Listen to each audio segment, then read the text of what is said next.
Blinky, blinky, blinky, blinky. Hey everyone, welcome to the show. Hey. That music puts me to sleep. We need upper music, not this. I know, like, we definitely need to. That's the kind of stuff I play in the background to fall asleep to. I think we'll jump straight into it. Sure. Randall, do you want to do the do's and don'ts? Then we'll run through and interest everyone. Yeah. Okay, sure. Right. So be nice, be respectful. You're talking to actual human beings in the live chat, not just bots, although there probably are a few bots in there as well. Don't post anything if it has adult content or it's rude or offensive in any kind, please. This is an adult show, but we don't do adult stuff. That's right. Don't advertise or promote anything. The only people that are allowed to promote things are people with their faces on the screen. Also, don't try pasting a URL in the chat because we won't see it anyway. Nobody will see it. So just don't bother with that. Don't spam. Don't post the same thing again and again. It's really sort of just annoying to people. Harassment of any kind, not tolerated. We have ban hammers. We use them if we need to. But do have a good time. We have a good time sharing the information we've learned and know or are discovering even today, as we'll see shortly. And we love sharing that with you. So have a good time as well. Yes, definitely have a good time. Yep. We've also we've got the usual bit here, I guess. And let's see if we can get everyone up on screen. Look at that. Wash. Do you want to go through this bit, John? Since this is your... Sure. Yeah. So like Randall said, we cannot get any URLs. If you put a URL in your post, in your comments, nobody will see it except you. So if you want to share code with us to look over, you can do it using gist. So as the instructions point you to there, go over to gist.new, give it a title, give it a file name that ends with Dart so that we get the nice formatting. Put your code in, and then I believe we found out that the default is public now, so you don't have to change it to creating public, but you just click create and it'll generate a URL for your sample or your code. And then we just need that last bit at the end. So on the URL, if you scroll over to the right, you will find that nice hash at the very end after the final /. Copy and paste that into a comment for us, and then we can go grab it. Perfecto. So this allows us to do some code reviews and some other fun things. So pop your snippets in there and we can take a look at your code and whatever else. I guess we'll go around the room briefly. My name's Simon Lightfoot, Flutter Community Leader, CTO at Dev Angels London, and you can follow me at Dev Angels London in many places. Randall. I'm Randall Schwartz. I'm a Dart and Flutter Google developer expert. Been that since the beginning of the program about 6 or 7 years ago, ever since the release, I think, of Flutter 1.0, right around there. And what that means is I spend a lot of my time online and all the socials answering questions like, just answering questions, lots of questions and stuff. And also I make presentations at various GDG meetups and things like that. But for this show, I have a particular role, which is that I am the question magician, which means that I am watching the live chat and I'm looking for you to have put Q: in front of a question. I will tag those and we'll take them in the order received. As quickly as we can. It's not, sometimes it takes a half hour to an hour to get to it. So hopefully stick around and we'll wait for your answer. If you ask the same question twice, though, I move the second one as the marked one and unmark the first one. So you lose your place in line. Please don't ask your questions multiple times. It's just a waste of space and it also loses your place in line. That's our tiny little penalty for doing that for you. So there we go. Danielle. Sure. I'm Danielle Cox. I am the one of the organizers of a group called the Flutteristas, which we are female and non-binary Flutter enthusiasts. So if you happen to meet those requirements, then hit us up and we'll get you in there. And I'm also the tech lead for a startup company called Ardly. And since we've been on, I just saw running across my Slack the fact that we are now heading into our 4th design system in the last 2.5 years. So, wow. So I'm in a great mood now. John, I think it's your turn. Yeah. So, John Weezy. So I, like Randall, hang out in different places, and I'll be doing a little bit more of that here for a while, answering questions for folks than I've been doing in the past, as I've been a lot more busy than I'm going to be for a little while here. And then I also manage the Flutter Community Medium. So get stories published there. And we've got a few that have come through, so we'll be starting to publish a few more of those. And hi, I'm Matthew. I am a senior Flutter developer for a large bank. Flutter developer. I'm a Flutter developer. That's my fancy accent. But you can find me around the web as Makerinator. I have a YouTube channel where I make weird stuff and weird stuff out of Flutter, and also Raspberry Pis, Arduinos, embedded stuff, 3D printing. Just got a CNC machine. Super excited about that. And that's so feel free to look me up. YouTube is probably where most of my stuff is, but you can also follow me on Blue Sky. So yeah. I also see that you're a Flutter natural at state management, according to your rolled a nat 1 on state management. That's a D&D joke. I don't know if any of you play D&D. Yeah, we get the joke. We get the joke. Okay. Yep. Yes, I'm here to break all of your state management. Basically, I reprogrammed the decisionator to pick a state management system, and I won't tell you which one I landed on, but the last letter is X. So that's Ooh. No. Again, you're gonna get back. Fine into that, yes. Every week I get this close to being banned, and yeah. Forgive guys, what level of dungeon master are you? I am the dungeon master for my D&D group. I don't know that DMs have levels. I guess I don't know. Level 100 stealth. Yeah, there we go. You don't see him coming, and when he's there, sit. You get DM'd. Yes. Oh, there's so many jokes that I'm like, nope. I'm done. There's a slide into your DMs joke there somewhere, and I'm like, nope, can't use it. So we do have that adult thing at the beginning, yeah. Yes, this is not an adult show. It's an adult show, not an adult show. Got it. Exactly. Yeah. Yeah. I mean, I just made that up today. That was kind of an interesting way to describe that particular bullet. So. No, but actually, there are so many potential overlaps between like tabletop role-playing games and tech and stuff like that. I have got a friend who is making a really cool app that I think will assist in a lot of tabletop games. I don't want to give it away because he's in stealth mode now, still building it. But he's a stealth dungeon master. Yes, right. I should make him come on the show, roll, and then if it's like below a 10, he fails a stealth check, and he has to tell everyone about the app. Yeah, that's exactly how that should work. I would not be leaving that to fate. I'm sorry. Yeah. The choose your own adventure game that we made for the AI show was actually quite fun, and it actually is playable. So I'm kind of curious how many do you have that able to demo? Because you could demo that in the show today if you want to.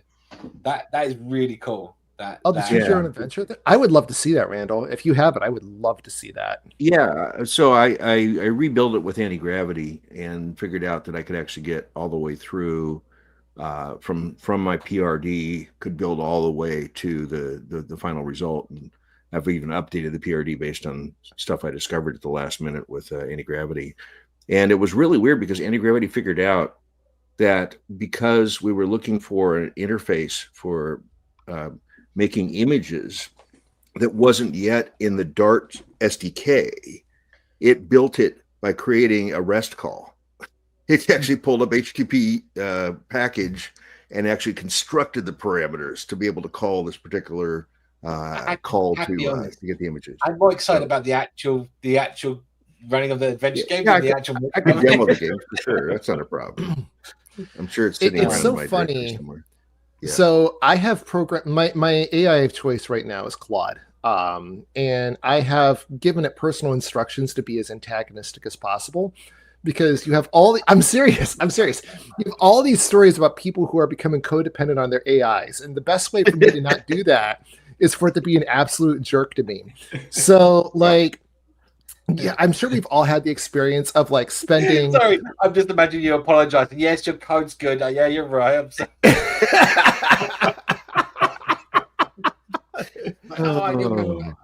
So, like, I'm sure we've all had the experience developing software where it's like, oh, I misspelled a variable name or something stupid. Like you spend 4 hours trying to track down a bug and it's something incredibly stupid, right? So No, I want an AI. Sorry, I want an AI like what do you call it? A pair programmer. That just like you're doing it wrong. You got to do it like yes. this. It's very close, Simon. It's very close. Not that way, So- stupid. Do it this way. Exactly right. So- I think there's a better way of doing this. There's a more optimal, efficient way of doing this. Yes. Oh my God. So I spent an entire evening trying to make a photoresistor work on a microcontroller, which those of you who know stuff about this, it's a very simple thing. It is not hard. And it just would not work. And I'm like on there with Claude trying to figure it out. And finally, I realized that the wire that I'd soldered to the ground pin was not connected to the ground pin. And that's why none of this was working. And so like, I'm like, check powers. They're always the first thing. Yeah. Anyway, Claude helpfully informed me that I'm an idiot. And so I was like, thank you for that. Thank you. Yes. Wow. So Claude just guessed what your problem might be, and then you're oh god, it is ground. Yeah.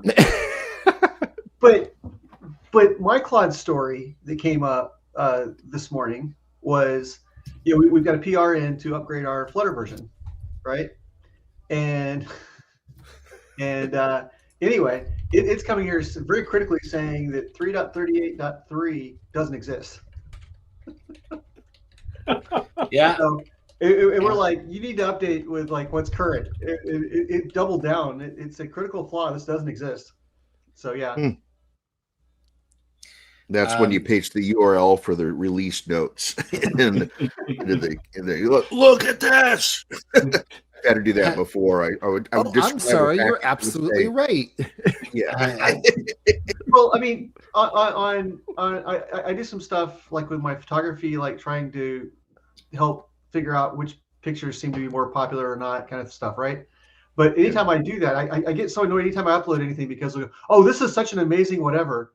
And so I've got standing instructions to down its enthusiasm by 30% and up its criticalness by 50%. So kind of the same thing. I started there, Danielle, and then I just kept dialing up the criticism because I'm like, so here's the thing. As I was actually telling the story to my partner last night, and my mother-in-law was like, yeah, you don't need a friend, you need help.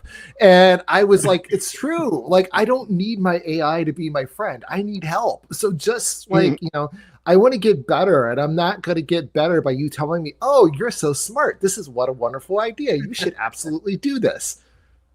But you are kind of talking with it, and so you think of something really funny, and you want to type it in because you want that reaction. And you're like, wait a second, no, it doesn't. It can sometimes laugh. It sometimes laughs at my suggestions for commit messages, though. That's a great idea, or whatever, right? Yeah. It doesn't work randomly. You take to randomly do it, on the off chance. True. Yes. There's definitely I found it, I do some PR reviews every so often. All the time, but it's when you kind of find myself giving advice, or doing some pair programming, giving some advice, and someone was saying that they're like scared to bring stuff to me. I'm not trying to be overcritical of someone, but I want to make sure I impart some knowledge, right? Like it's a good thing that to give some people some feedback. But I 1,000% like I have an ego the size of Manhattan. Don't get me wrong, but I would 1,000% rather someone be like, "Yo, you could do this better," because I fully believe I can learn from anyone. That's the thing. I think that there's something to learn from anyone. It, right? Yeah, 100%. Yeah, it's not something you have to. It's also something. It's about like just generally talking about coding, right? Because you don't learn if you don't get told, right? Like it's really hard. I mean, as much as we as developers teach ourselves as we work, right? We're learning new skills, we're learning new ways of doing things as we go, and all the time in various different SDKs and libraries and whatever else. If someone's already been there before, take that advantage of that knowledge and consume it, right? Absorb it, because it means you don't have to go there yourself and spend those hours and days doing those other things, right? Yep. And this kind of feels to me like very much where that AI comes in a bit as well, right? But you have to obviously be a bit more cautious with a bit of AI, right? To a less degree. But Right. How many times have we seen somebody junior using AI and then like can't figure out why it doesn't work, or it's how it's actually working, and just copy paste and run into I'll give you an example of what happened to me yesterday. This is not programming related necessarily. I've got I was using Adobe Acrobat, and every time you close the last tab, it remains open. For me, I wanted to close the last tab and for it to just close, right? I close the tab before I press the X button in the top corner. Like it's my de facto from like browsing or whatever, right? That's how Chrome works. So I said, what is there? Is there a setting somewhere where I can change this? Basically, it's like, yes, there's a setting in preferences. No, there's not. Yep. Imagine one. There should be a setting in preferences. Basically, but I found out where it got it from. So I Googled it. I found the web page, which basically had the exact same like checkbox like description, and it was someone recommending they add this setting. You should have a setting with this name, and the guy made a fake screenshot, obviously using Photoshop because an Adobe guy. We're like, here, it should go here like this. So the AI is like taught itself on, this thing actually exists when it doesn't. Yeah. Well, I mean, before the FlutterCon US, I was running into that all day long with trying to get the augmentations to, trying to figure out whether augmentations actually worked still or not, after they, with what they did. And it would argue with you big time saying, no, it's been in since this. And it's like, I understand they took it out, and it was like, it would say, okay, try this. And it's like wild how it can't handle that kind of dynamicness yet. You can do things like, you could tell it like, here's the source code to like the tool I'm using.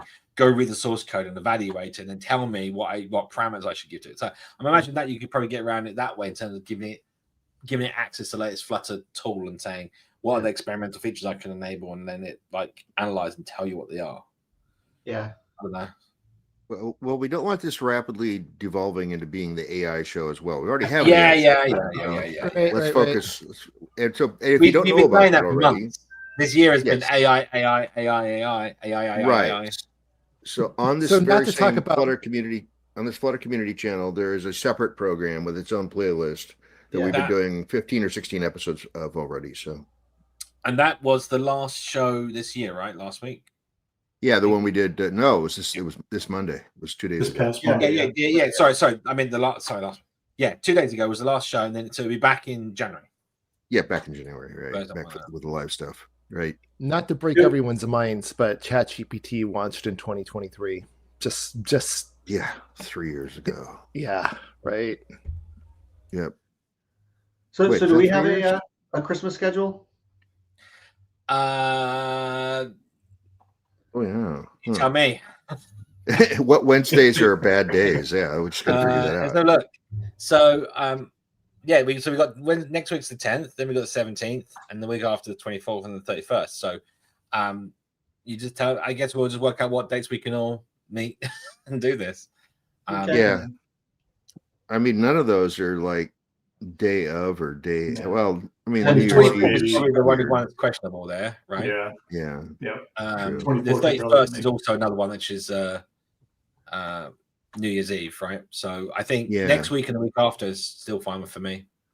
So if we do one on New Year's Eve, that'll mean a long day for me because I'm usually DJing. No. So it'll be the 10th and 17th. Oh, and then okay. we want to do the 4th and 31st. Yeah. Oh, that makes sense. On the 7th of January. Yeah. Yep. And if we're all sitting around on the 31st and decide we want to do one, we'll do one. Yeah, exactly. Right. I mean, to be honest with you, we could just pick another day. The one it really affects right now would be Simon, because that's getting later. If he's going to go out for the night. The rest of us still have plenty of time. If you want to come on the show on the 31st, be my guest. We have three questions already too. We've got questions. So one of the things I wanted to talk about before we jump into the show was a tweet that was tweeted at me just a couple of days ago. Oh yeah. I want to share this on the show. Where am I? Where is it? This one. See if it's going to come through. Do it the right way. There we go. So Ralph has put together this package called Macro Kit, which generates Dart code instantly on save. And I have to say, Yeah. that's exactly what I wanted from Build Runner all along. Now, you can kind of get this if you do watch, right? But Build Runner itself is just the way it works. It's just, yeah, it's got legacy, shall we say, in it. So the fact that it says easy code gen, easy hot reload, and everything else, and I'm loving the example. So we'll just let the example run for a second here. So actually, we'll go for it here. So you pop in this run macro and give it the pieces. This, I'm assuming, just instantiates it. You just want to do this during dev, right?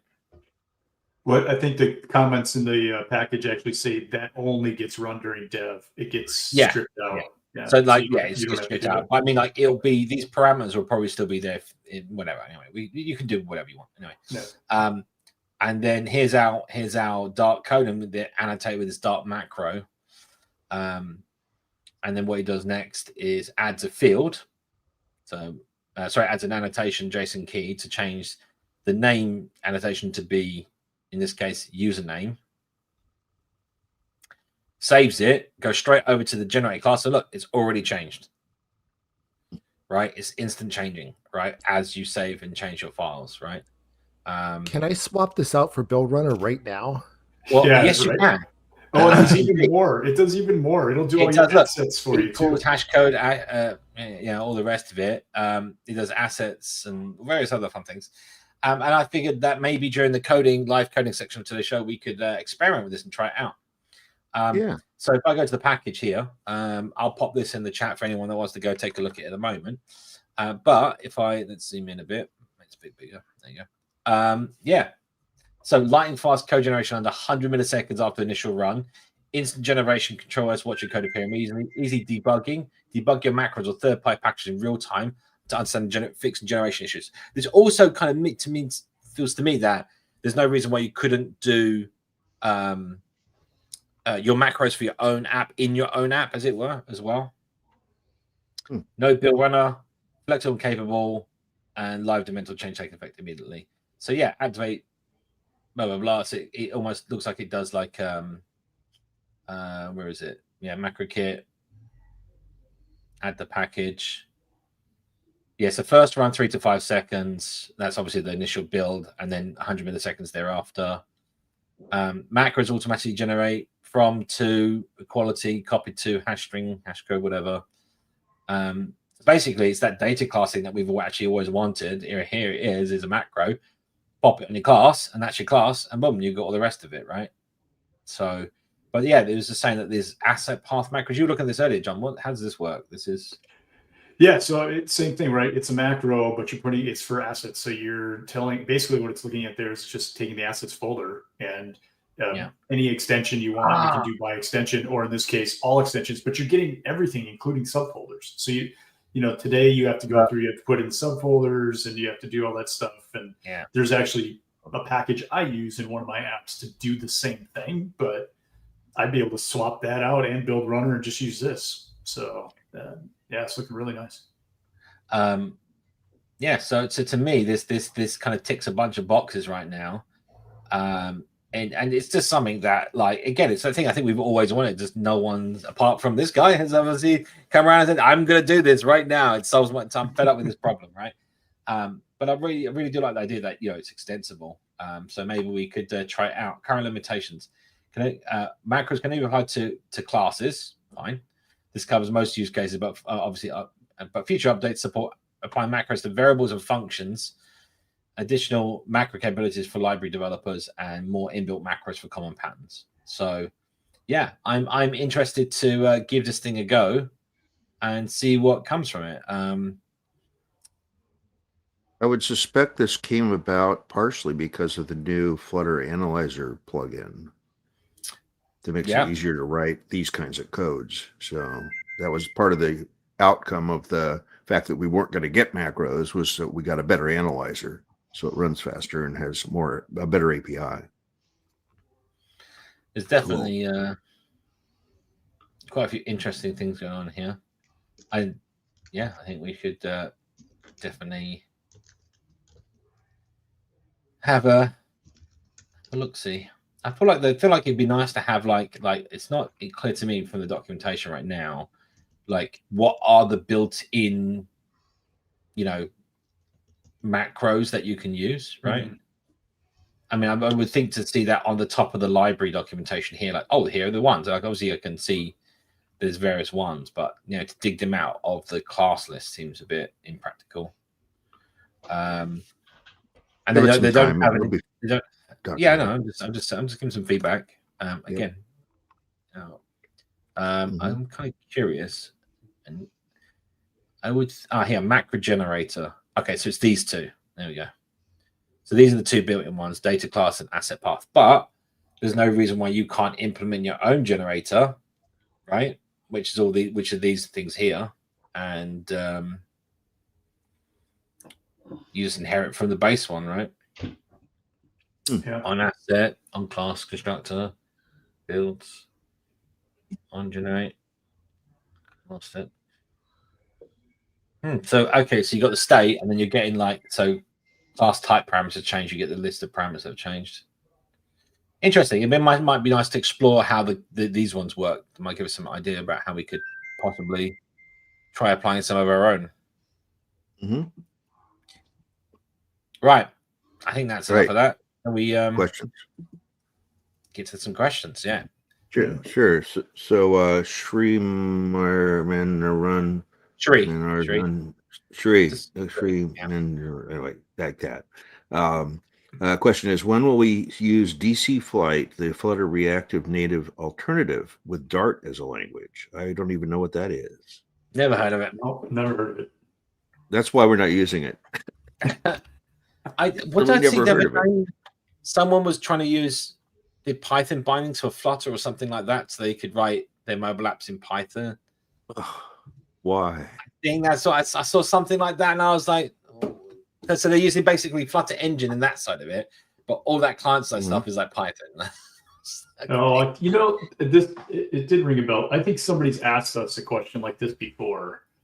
There's a project on GitHub, .4 DC Flight. I think somebody asked us something about this a long time ago. This looks familiar. Oh, yeah. No, there you go. Is the answer. Yeah. Okay. Are we going to show that, or are we going to just move on? No, I'm going to move on. Nah. Yeah. All right. I did it before. It's all right. Yep. Use AI to figure out what previous show we spoke about, and you can find your answer. Yeah, just ask Gemini CLI. It'll know. And Solo Mono Dula 402. Solomon. It's hard to imagine that there were 401 of those It's before just Solomon. I initially built my API with Flask, speaking of Python, but I need to transfer it to Dart for my team to contribute. Any suggestions or recommendations? Yes, AI. Literally, just tell Claude. Literally, just go, Claude. I built this with a Flask API. I need to convert this to Shelf and Dart. Can you convert it for me? Boom. And then specifically install Cloud Code and do it from the CLI. Put it in the directory where you built with Flask and say, I need to turn this into a Dart Flutter project. Yep. Yeah. Run it. Fix any bugs. Yep. There will be bugs.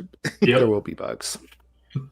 You can also say when you're converting it, if you have any, you can also be quite clear with the client, with the language models. You can say, as you're converting it, if you're not sure about anything, please ask me the question. Right. And I'll answer it for you. So that way, as it's doing it, if it thinks that it's got a query that it's not too sure about, instead of guessing, it will ask you, and then you can give it the direction it needs to actually give you a good, correct result. That's a good tip, Simon. I didn't realize you could do that. Oh yeah. Yeah. Mm-hmm. Yeah, we do that all the time. I just do it with everything because that way you get what you want. Yeah. It's especially useful when you're building the initial PRD, because you give it sort of a high level sketch and it turns into a detailed representation, but it might not know what particular, for example, state management you prefer, or other kinds of common things in each of your classes. I know you can give it fixed files to be able to do that, but just say, if you're not sure, ask me. And it does. It's the same thing. So obviously, if you're doing like a project, you're doing a PID. But obviously, if you're just doing a change like this, it's your initial prompt, right? But you can also say like you can also start your prompt with I'm going to lay out how I want this to work, and then just like lay out. I want you to use this state manager. I want you to use this. I want you to use that, and then say now go.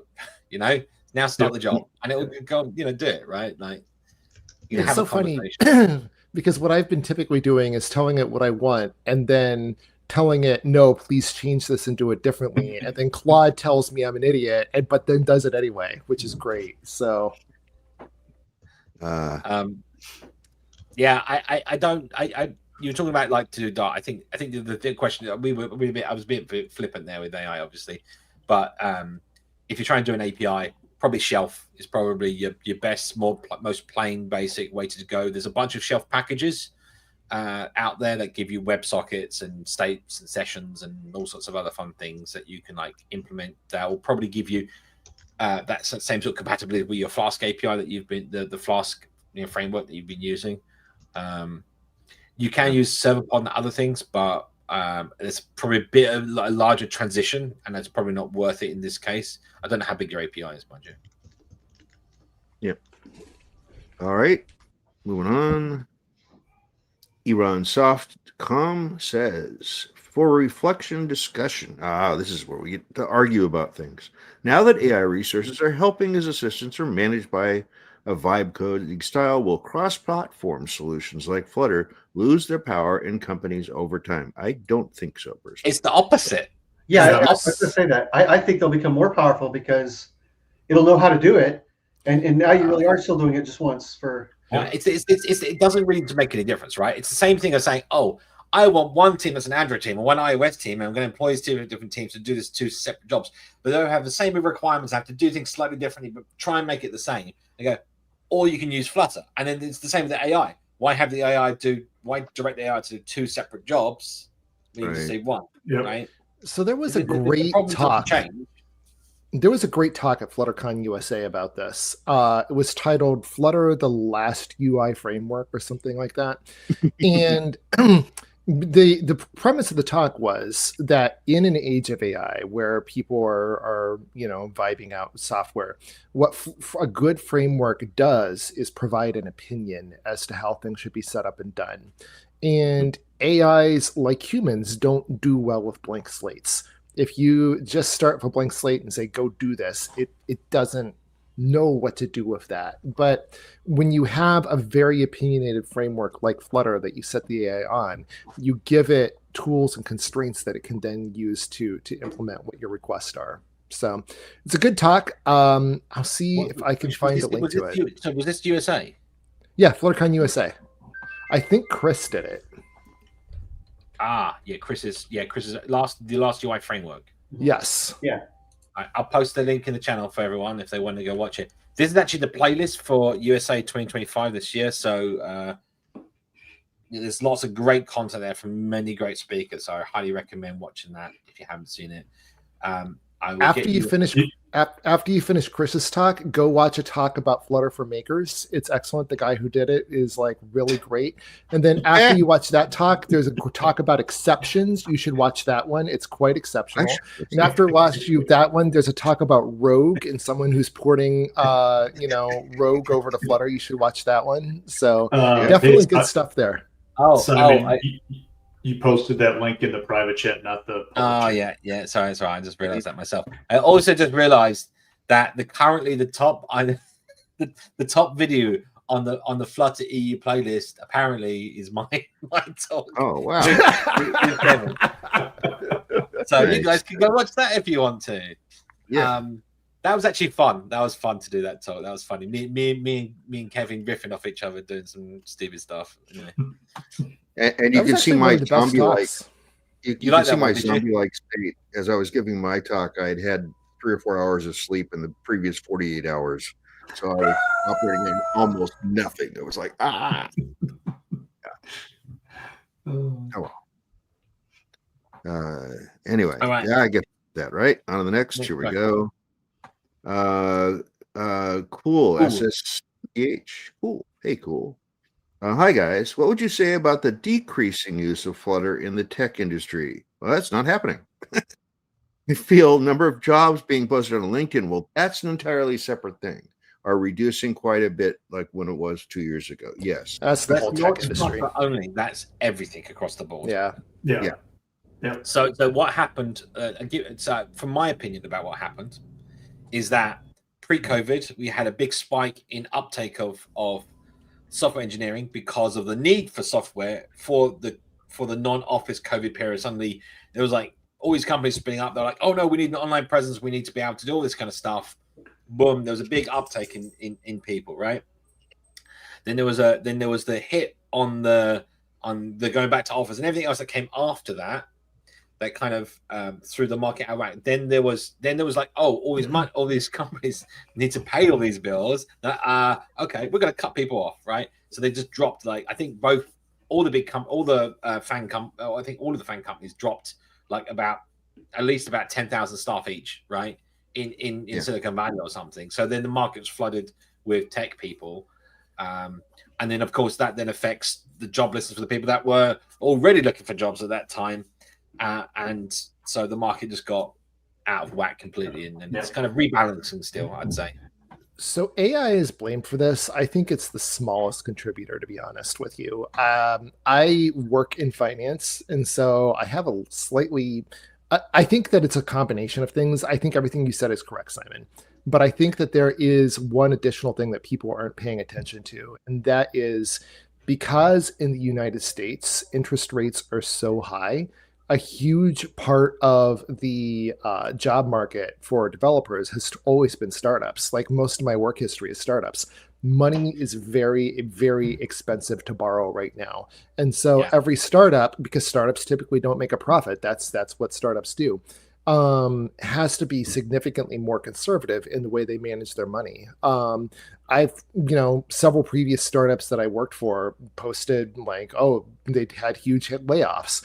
And the reason for that is just because it is so expensive to borrow money right now that they can't afford the debt. And so there are so many global forces right now that are just squeezing the tech industry.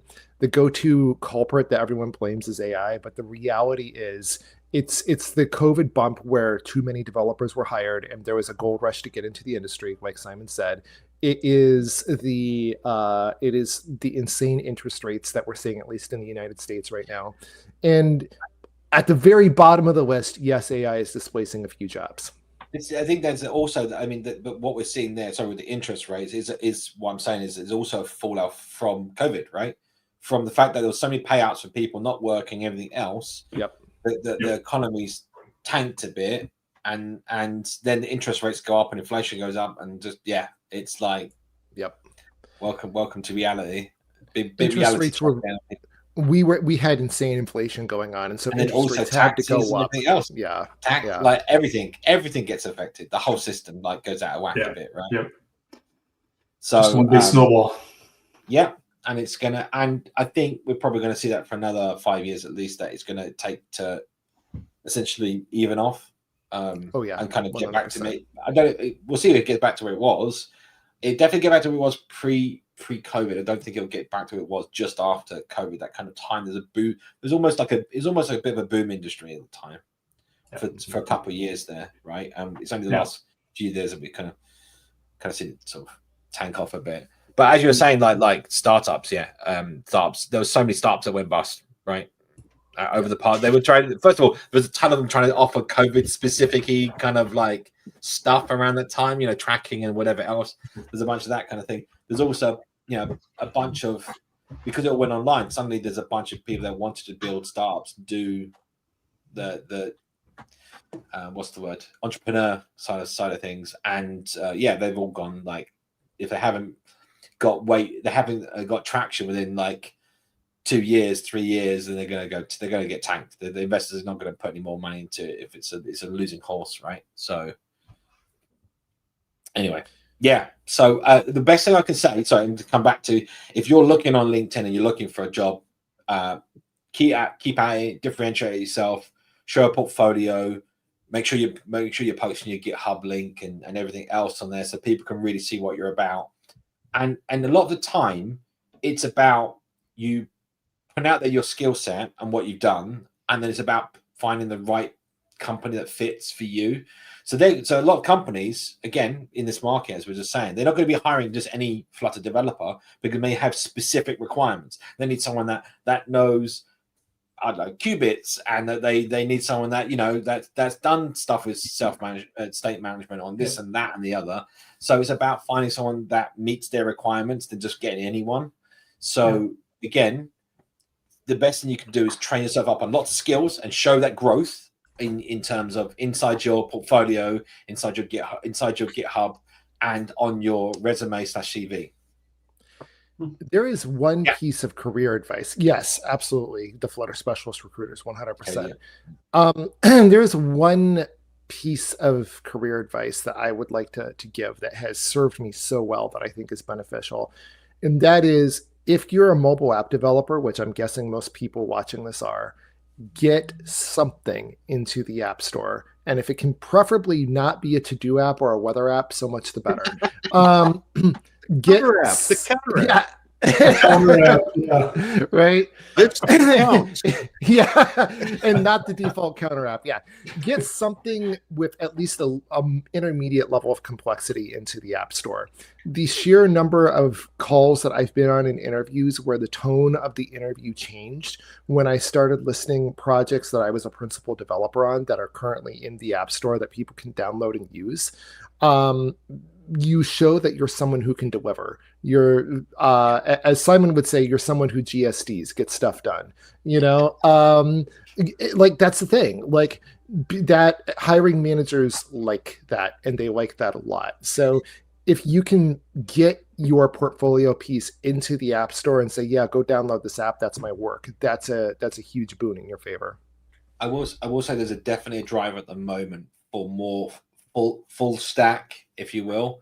So you can be specialized in just one area of development. Let's say I do audio development and that's it.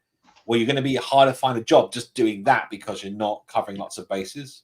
So I think that's one aspect of it. But also, I think, as we just said, with the hiring, they want someone they can give a number of jobs to and know that you can do it, right? So again, it's about getting experience, and that could be just you spending your own, personal time just skilling up on all these different things, technologies and packages and frameworks and whatever else to make it work for you.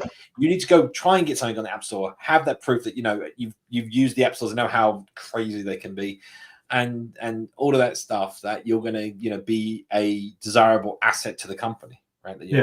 Like we were talking about, like before, somebody had asked the question about the back end, right, and services. So, don't just write the front end. Go write a back end that has an API sitting in a server someplace that your sample app is hitting, and it shows you have the ability to hit REST endpoints and put that data into an app, but it also shows that you know how to build the back end as well. So it gives you kind of that rounded experience that people are looking for. That also do it all. With all the AI stuff now, you can fast track your knowledge base really quickly. You can use Notebook LM, you can use all these tools to actually give yourself, specific learning information, right? The stuff that you can ask it to basically build your syllabus for you, what you're trying to learn. I've done it. If you have access to Labs Google.com, a lot of people here do. There's a Teach Me Something, one of their experiments, which actually works really well. I've been playing with that and just picking random topics and just letting it sort me out with stuff. And it'll do flashcards. It'll do quizzes. It'll do all sorts of cool things. So what's this? It's something like Teach Me Something. Why visions of Randall saying like Teach me how to Dougie and. It's in Labs Google.com, if I recall. No, I actually did this. Again, I told Claude, I was actually trying to teach myself a new backend framework because like I am very specialized in mobile and I wanted to show that I can do full stack. I don't need a job at the moment, but it's the best time you always want to have like yourself prepared, right? For any eventuality. And so I was teaching myself a new backend framework, and I told Claude, your job is to teach me this. I know you can just write the code, but your role in this situation is to be a teacher and take me through step by step. And it was great. It gave me little exercises. It gave me little challenges to complete along the way. And it really got me, oh yeah, that's cool. Okay, got it. Oh yeah, but about the same time I got that, you got that. Okay, good. I forgot to turn off cantankerous mode before I told it to do it, though. So I had the grumpiest teacher that you can ever imagine. It was great, though. Yeah. Yep. The one thing I would say, it has nothing to do with Flutter or anything, but if you're going on an in-person interview as a mobile developer, don't walk in with like a cracked phone that like is, whatever. I mean, just saying. A 10-year-old phone that's cracked. And... Yeah. Yeah. I have to say, what's that thing? It's like whenever you get a good car mechanic or a good cobbler is going to have someone that has really crappy shoes, right? Because they never find time to do their own shoes because they're doing everyone else's shoes. Same as like a good car mechanic always drives around like an old banger. It applies exactly. The shoemaker's children. Shoemaker's children. Shoemaker's children. That's one. That's good. Shoemaker's children. Yeah. If you're building apps for the mobile platform, I'm pretty sure you should. No, I know. It just reminded me of that. I'm thinking to myself, well, I don't know. Like I can see that someone like literally like come into an interview and say, I don't use apps. I make them, but I don't use them. None of them. I don't want any on my phone. God, that actually is two things. Number one, I actually hate smartphones.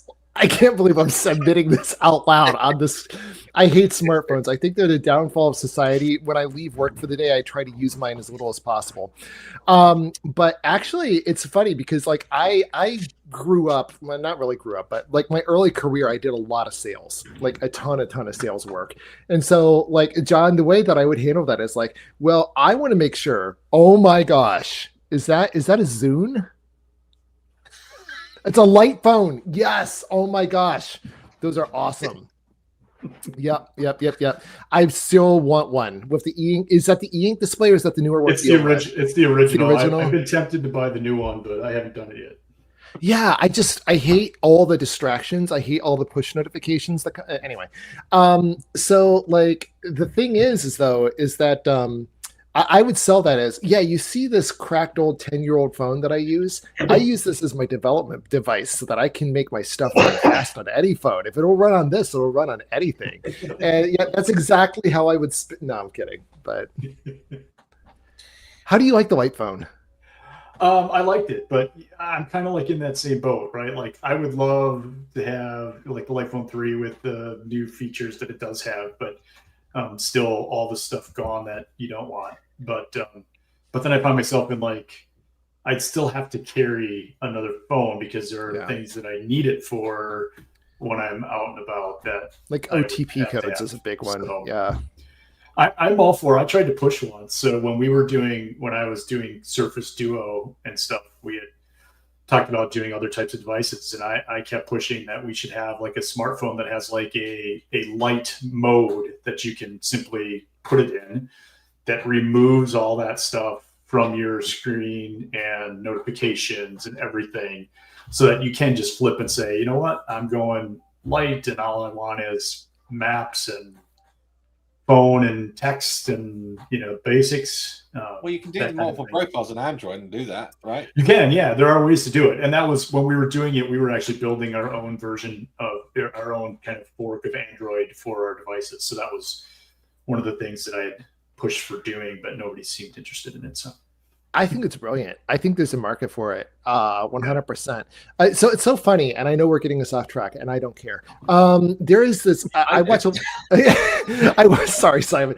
I watch a lot of maker YouTube channels, and there's one person. Her name is Simone Yetch, who invents stuff, and she just invented something that it's basically a plant, but the only time it gets light is when she puts her phone in this little slot. And so the more she uses her phone, the more the plant dies. And I was like, that's brilliant. That's brilliant because you're killing your plant if you use your. Okay. All right. Never mind. Yeah. We'll get us back on track. There is. So I actually saw, I think, like, again, you've got me on this now. And we are going to get off this topic, but I will say there was actually a really interesting program of a UK and US student exchange program. It was a TV series, and they exchange students from the UK in London to people in, I think it's the South in the US. It was quite a big change, anyway. That would be scary. I live in the South, so go on. Yeah, no. But the kids in American school were given their phones. They use their phones anytime during the day, and most of them choose not to because they're there to learn, right? And the kids in the UK have their phones taken away from them at the beginning of school and put in locked bags, and they get turned off and stored, so they can't use their phones during school time. Not because they're trying to cheat or anything like that. It's more about just a distraction, right? Social media and everything else, right? And when they switched, they were allowed to have their phones, and they got completely distracted, and they had to take them away from the kids, and to teach them, to show them what it's like to do without. And they all learned apparently a valuable lesson. They really appreciated it. Yeah, and you're kind of seeing that in places. There are pockets of that now in the U.S. where school systems are starting to either take the phones away or at least limit when they can be used. Is that against freedoms? Yeah, well, yeah. We won't go there. Be able to call me if something happens. Well, you know what? I didn't have a way to call my parents if something happened when I was in school. So, and I survived somehow. But yeah, the difference is we had mobile phones. Yeah. So legitimately, a lot of the reasoning for letting the kids have their phones in the United States is that if a school shooting happens, I'm not even kidding, the kids can call 911 for help. That is literally the justification, and I'm not going to make any commentary on that. It's just factual. Okay, we're going to get off this topic, and we've already kind of flagged ourselves multiple times in this conversation. Oh my god! I'm hello, sorry. Danielle. Yeah, you've used your time up. Is that what you're about to say? Yeah, that's what I got to go. So sorry, Danielle. thanks, everybody. I'll see you next week. See you next week. See you next week. Bye. And I just posted a notice that we're going to cut questions off in about 5 minutes because we want to have some good time for live coding today. So we've got 2 questions in the queue. Get your questions in the next minute or two. Yeah, you go. Yeah, right. 5 minutes. All right. So we got a 2-parter here. Let me do the 2-parters. The first part. Before we jump on the question, I will say if you've got any requests for live coding, or if you've got any snippets you want us to review or anything like that, get them in now. Mm-hmm. We will continue to answer questions about the live coding and other things during the second half of the show. Anyway, go on. Sorry. All right. Oh, no problem. Mr. Verdant 13. Again, there's 12 of those ahead of him. That's pretty weird. Anyway, I'm building a custom CLI with Dart. Is there a way to tell whether it has been installed with Dart Pub Global Activate instead of Brew or Choco or whatever? And the second part's pretty much example. FEM can be installed via Dart Pub Global Activate or Brew or Choco or even as a compiled executable. I think you can tell the path to the executable, right? Yes. There's script in platform. You'll find there's a script name. I think it is platform.script name, something like that. It's been a while. I mean that will give you a hint. It definitely tells you where it's been installed to. And I'm assuming that each one of those package providers is stored to their specific locations, right? They have their own locations where they manage their packages that they deploy with. Right. I think I'm pretty sure it's platform. Script. Yes, you have script. And let's just bring someone straight on. Yeah. God, I can't say it. Screen.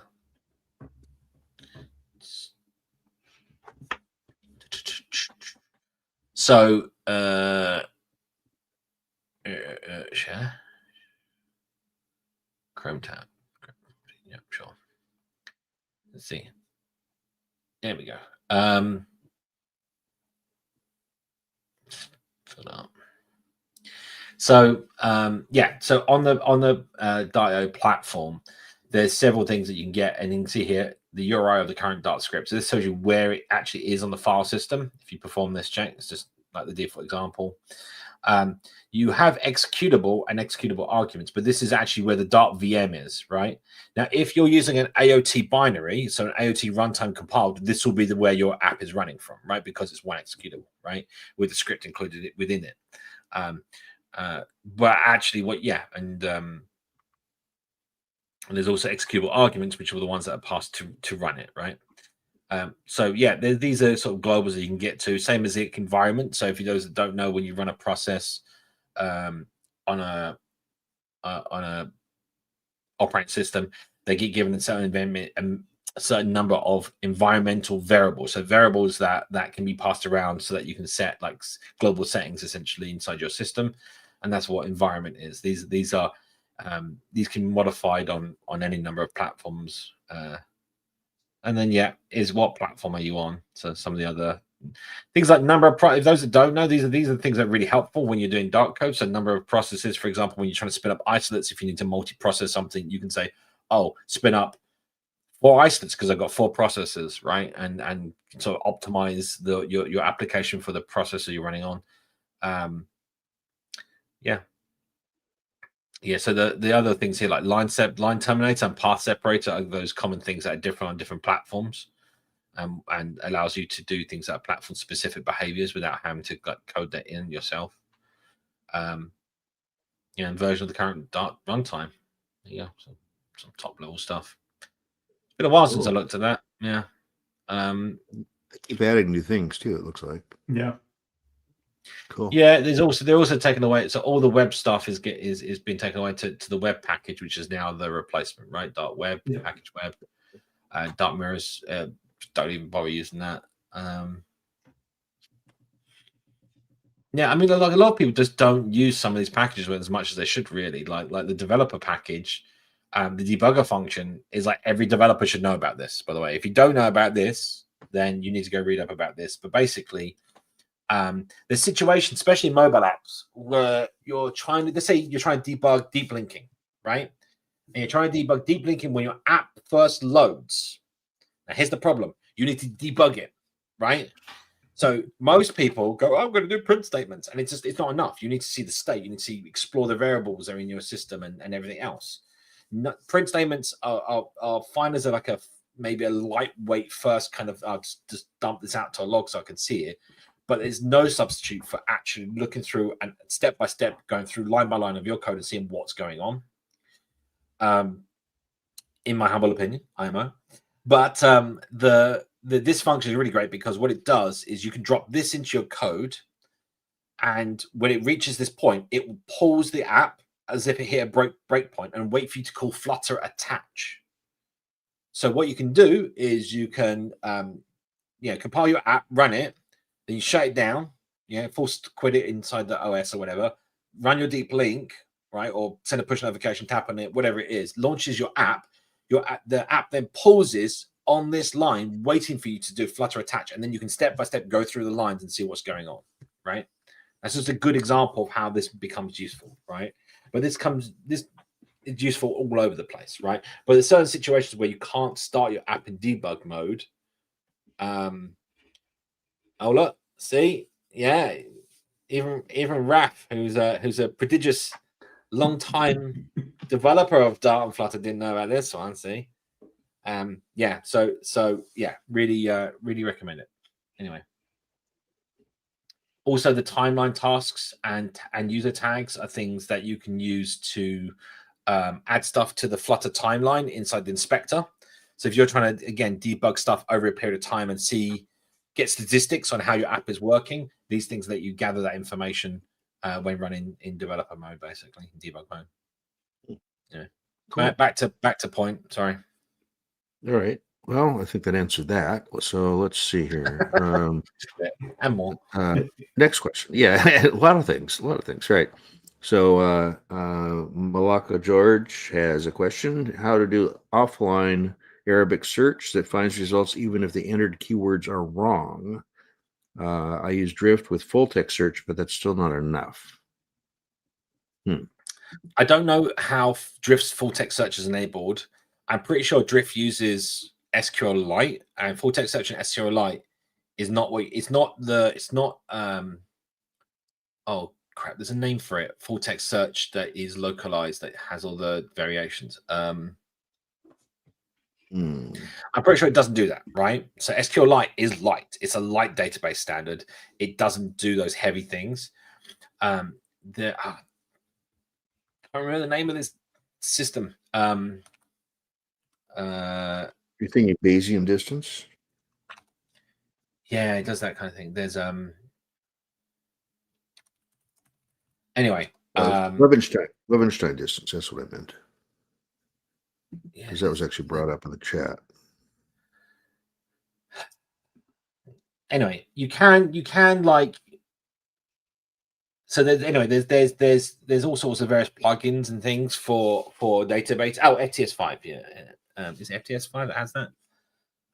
I can't remember. It's been a while. Oh, it's got like FTS5 extension. There you go. This is literally what I was about. This is what I'm trying to talk about. So there's plenty of extensions that you can add in that will give you the additional functionality you're looking for. I think we're looking for FTS5. Is this the one that you were questioning about, or is this the one that you actually just been suggested to use? I will bring this up on stream. Actually, this is something we're all talking about the same thing. It would be helpful. Shall we be helpful? Yeah. So you can do things like load your own extensions. You need to obviously ship inside the app, and that's a whole thing in itself. But you should be able to like load extensions, and then you can perform additional functionality. So the system, some of the distributions. So if it's using, I don't know enough about Drift to be honest off the top of my head, but I don't know if it ships with SQLite, if it uses the system inbuilt SQLite, because both Android and iOS have their own built-in implementations. But yeah, you should be able to like load an extension, so and then perform the queries. Yeah, near phrase. Here we go. ASCII range Unicode code points greater than 128, or no, it says it off non-ASCII range. Again, the problem really here is this probably may not have the knowledge about the specific localizations. I still think it's quite lightweight. I'm pretty sure there's this particular. It's really bugging me. I can't remember the name of it. It's like that Bayesian distance thing. You just don't. The name of it escapes me. See, yeah, like remove diacritics, categorize token character separators. It's what you're. It's the. What was the question again? It was Arabic search. Yep. If the enter keywords are wrong, basically you're trying to find words that are similar to the word that's been entered, right? And that's the type of thing that is not directly what full text search is about. But you can't. Yeah. So the near stuff is about. Sorry. Yeah, that'd be more of a semantic search, which we obviously don't have. Yeah, it's really bugging me that I can't remember the name of what it is. If it comes to me through that show, I'll probably just suddenly exclaim the name of this thing, and yeah, I'm sure it'll pop into my mind. There is definitely, crikey, there's a lot of documentation here. Am I not even halfway? Giant blimey! Wow. There might be a way of filling this up with localized specific, like training localized specific data, and then filling up the vocab. Here you go, look, FTS5 vocab. So in which case you could probably train it and give it the distances between them. So near returns back. It seems like that's probably possibly possible with this. You could probably create that with AI too. You could probably say, "Give me the top 1,000 words and their synonyms." Exactly. So you should be able to do something with this by the looks of it, and it'll give you, and it will work out. And then you can just use the near query to actually find it. But yeah, have fun reading the docs is what I'd say. Okay, we done with that? All right. I guess last question. Unless anyone's got anything to add. Okay, I got nothing. All right. So, last question of the day so far: how to create a Malak George? How to create a desktop icon on Windows for a Flutter app? App uses MSIX. Just generate it. I think Kelly put a link in there to the package that'll do it for you. But so it's Flutter just launch icons will do it, right? But it Yeah. is. Does that generate the ICO file though? no, I don't think so. I think it just generates the Yeah. minimum So on the images Windows, needed for on the window in the Windows folder of your Flutter app, you'll find that there's a .ico file, which is the icon that's used for the window. Yeah. And also, again, if you're generating your MSIX, that normally gives you a way to actually give that like an icon if you need to. I don't know off the top of my head what that is. But well, that's why I was going to go. Like, if you're generating MSIX, you're probably using Visual Studio, right? And in Visual Studio, you can go right into the project and see what images and what size, and basically you could just use any application that can take a really large version of the image and resize it to the different sizes you need, and then drop them in the folder. So there's a few. I know there's a few websites online, and the ICO file is basically a library of bitmaps. Like it's a multiple bitmaps altogether, each of the different variations and sizes. And there's tools out there to generate icons, apps that you can run. I'm sure there's some open source ones. I'm pretty sure GIMP lets you do it. I just checked MS Paint doesn't let you do it, which is like nuts to me. But I don't know about Paint 3D or whatever the other modern stuff is, but I'm sure there are. I know there's websites for generating these sort of icons, but yeah, it's an icon format. Just overwrite the file, and that's it. Yep. So you know how Nike's slogan is "Just Do It." I feel like "Just Generate It" should be like our new slogan here. There you go. Also, graphic design peaked at MS Paint. Changed my mind. Make an MCP for MS Paint. Hey, that's what you should MS do. Paint has AI. Yes, yes. Does it say MCP for MS Paint and make AI draw pictures for you for things? That would be awesome. It has AI in it, so yeah. I bet there's someone who's already done it. Do you want to Google it? Someone's already done it. There's actually Copilot in MS Paint. Yes. Use an MCP for like everything. And so you could like tell MS Paint, draw me a picture in the style of MS Paint, and wow, ooh, that's just principally crazy.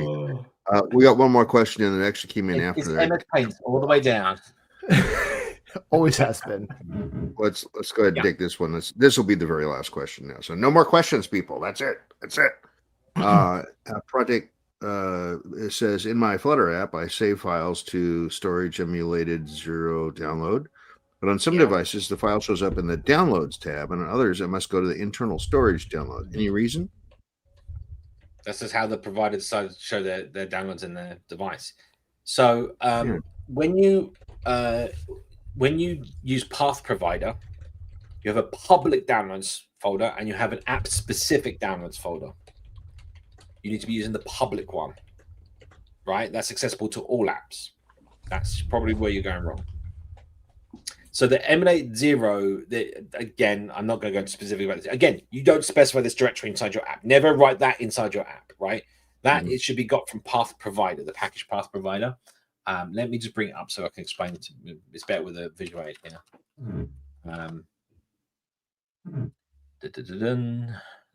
Here we go, Path Provider.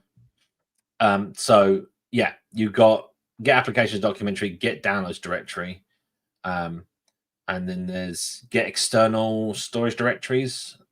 So where is it? It'll be in here somewhere. Yeah, so you got get downloads directory. Guaranteed to exist, so clients should verify. It's not guaranteed to verify. So that's that, and then you got get external. Try to remember where it is now. One of these. There it is. Storage directory type. This is the one you want to be using. Get external storage directories, and then you give the type downloads. One of these is downloads. So ringtones, podcasts, downloads. That one there, right? Now this is like public that essentially all apps can have access to. That will be yeah, it could be on separate SD card or wherever else, and that's like your public downloads folder. That's what the downloads app should show. If you want to go through an internal storage, and that's basically normally what apps are like storing, which is the other directory. The idea about this is more about saying that you can this directory is something that can be shared from and accessed by other apps. But yeah, you probably want to use the external one. It's probably what you're internal to the app versus external to the app. Yep. All right. That was the last question, so we can start live coding. What is this in the chat? Kid pics. What's kid pics? So graphic design, Lane Hogan proposes that graphic design peaked at KidPix and that all other graphic design programs have been downhill since the release of KidPix. And I happen to agree. I think that MS Paint gives KidPix a run for its money, but KidPix was truly S-tier excellence. And so it turns out that we have someone in chat who worked on KidPix, which is incredible. So yeah, yes, that's super exciting. So hey mate, who worked? Oh, Master Tech Series worked on KidPix. Oh, so I tell you what, I will say, I've only literally ever heard of KidPix just now. Sorry. Seriously? Yeah. It was in every elementary school. Oh my gosh, that was America, like maybe. Okay, fair. There are other countries in the world. I had to tell you this, Matthew. Sorry. Mind blown. I tell you what was actually the biggest paint program is called Deluxe Paint. That was by far the biggest paint program that was around pre Windows, basically. Pre all that stuff, and it was absolutely massive. It was all the games, any games that you remember playing back on Spectrum, Commodore 64, and all that kind of stuff. Either they were programmed with something on the platform specifically, or in Deluxe Paint. See if I can. Let me just show you. See if I can. Someone should rebuild KidPix and Flutter. That would be amazing. Probably get it in one prompt. It's a web app. Yeah. So yeah. Make KidPix. Yeah. In Flutter. Just give that to my cantankerous Claude prompt. Make KidPix in Flutter. Enter. Let it go. Uses up all my tokens, but I come back. It's KidPix. Yeah, that would be amazing. I want to see if I can. The very first image editor I ever used was the image editor in Smalltalk 80, which is a bitmap editor, and that was all it could do. It was pretty cool. I'm gonna see if I can find a screenshot of just trying to find it. Deluxe Paint. It's very. Oh. Have you found it? No, but I'm familiar with it. Yeah. I'll chuck this up on screen. Yeah. Just briefly, this is some archive from for the IBM PC, which is one of the very early models. But I think it originally was on the Amiga, wasn't it? Yeah. So this was the paint program. Look, the types of these are actually all things that you can do in Deluxe Paint. Believe it or not. Yeah. This is palette. Motion. So believe it or not, that there, all that's happening in that photo is the colors are changing. That's it. Oh yeah, I remember that. Oh wow! Oh my gosh! I see it now. Now this one here as well. Yeah. Oh geez, it's rotating color palette. And all of this, look, rotating color palette on for the waterfall as well. This is very common effect. Games like that. There were games. Look, rain. The rain effect. Let me be clear. The rain effect you see there is just zero bit maps. There's 0 bits changing of the colors. It's just the color codes that are changing, right? Wow. Palette animations were very popular back in the day. GIF supports it. So anyway, wow. So it used to be called Deluxe Paint. This is very much the box. Oh look, there's a screenshot of it as well. That was their big one. Yeah. But yeah, but that way we come completely off topic. Oh wow, look at the cool stuff you can do with Deluxe Paint. You know what? To take us completely off topic, would it be possible, because Flutter can do Windows apps, would it be possible to create a screensaver using Flutter And if Yes. so, okay, cool. If so, could someone like recreate the After Dark screensavers of like the flying toasters? That would be. Oh yeah. You're I- triggering nostalgia now. This is Yes. Right. yes. Back in the day, back in our day. Yeah. Yeah. So screensavers, believe it or not, are just standard Windows apps.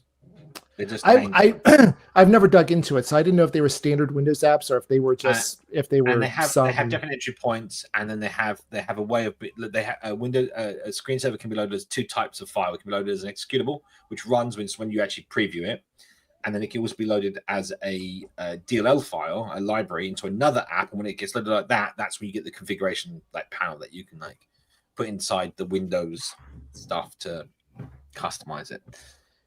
Yeah, there's a whole thing. I remember making my own custom screensavers a long time ago. Like, my God, like 15, 20 years in ago. 2025, so many people use screensavers. So, Lane, it was the best possible way to get a site right. It's all your fault, Lane. We'll blame you. I'm fine with that. All roads lead to kid pics. Yeah. So anyway. and geezers talking about old stuff. So yeah, that's also So, what do we want to do today for some live coding? Let's do the coding with the I think macro. we should. Yeah, I think we should use MacroKit. Yep. I think that's awesome. I'm going to have to watch the show later. This is probably a good off ramp for me. I have a 1:30 meeting that I have to go to. So no, yeah, I hate it. I'm sorry, guys. I'm sorry, but it's always good hanging out with you guys. Thanks for having me on. Sorry if I got us banned. But I will talk to you guys later. See you later. Bye. Thanks, Matt. Thanks, Kevin. Right. And then there were three. Let's get going. I need to. Let me just switch my Flutter version. Yep.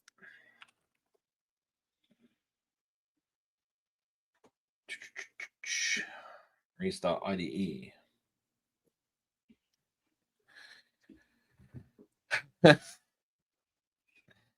GenUI for live coding. What's GenUI? Am I missing something? That's the new let the LLM decide the layout of your app. Generate the UI. It's slowly being rolled out. It was first announced about 2 or 3 months ago, and it's not quite. It's still like a zero release, so it's still pretty early.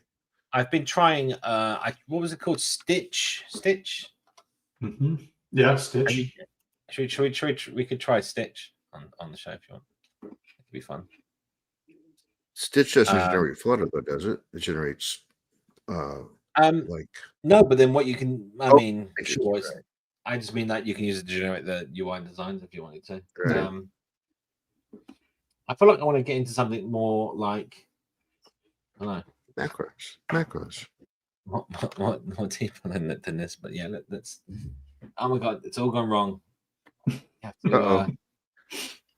what happens when you do this live updates while you're on a show. I try not to do that ever. I'm not trying to do that either. You must be trying to update to 3.28 and it doesn't exist. Okay, figured it out. It's all right. My bad. Right. MacroKit, wasn't it? Yeah. Then that's set up. And why do I have errors in my code? All right, let's just do this. I'm sure we can figure it out. Share. What are we doing, people? Let's see. Entire screen. Go for it. Surefire. Let's go. Mink. Yay, there we go. Right. Let's make some adjustments. So, we're going to try this MacroKit. I did ping the author to let him know we're going to talk about in today's show. So I don't know if he's here or if he made it or if he didn't, but well, that's interesting. Oh, it doesn't like the Not on 310. You don't have the extension flag on the your analysis file. No, I'm on 338.1. What version is?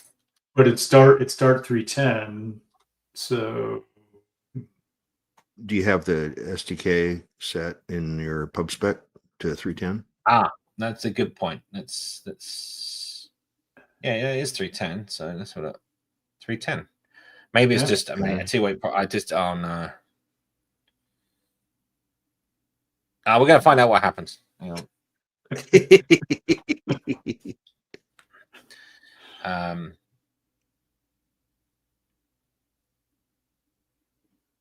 It's doing its thing. Hang on.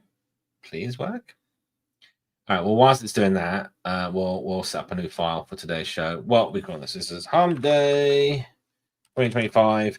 We should probably create an archive of all the ones for this year, because this is everything from this year, and just publish it on Twitter or something. Yeah. 12, 3, 1, dot. Oh, now we're downloading every engine version under the sun. Let's grab the usual Gump. Why, thank you, AI.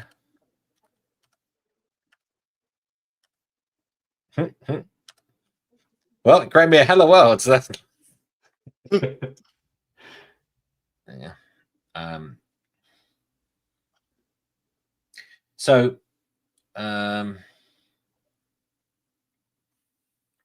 Okay. Let's rerun.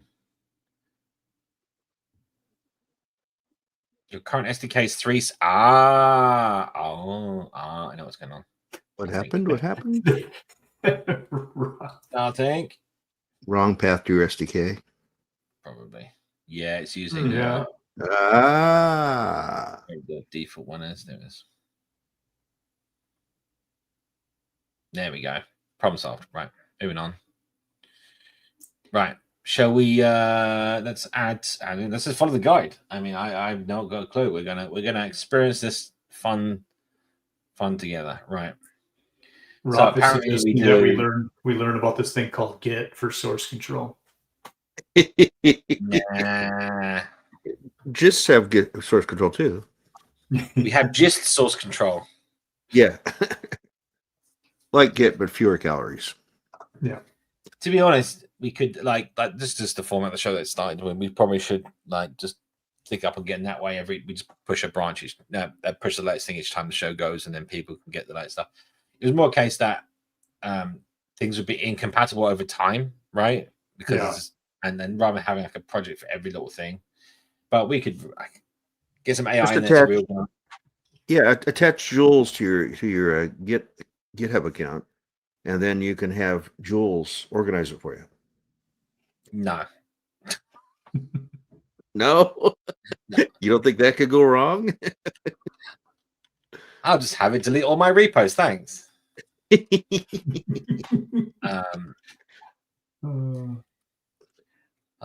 was it? I saw someone literally complain that they let that AI.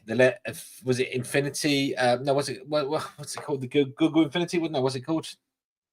Something. Anti-gravity, right? No, anti-gravity. Sorry, whatever it is. Yeah, anti-gravity.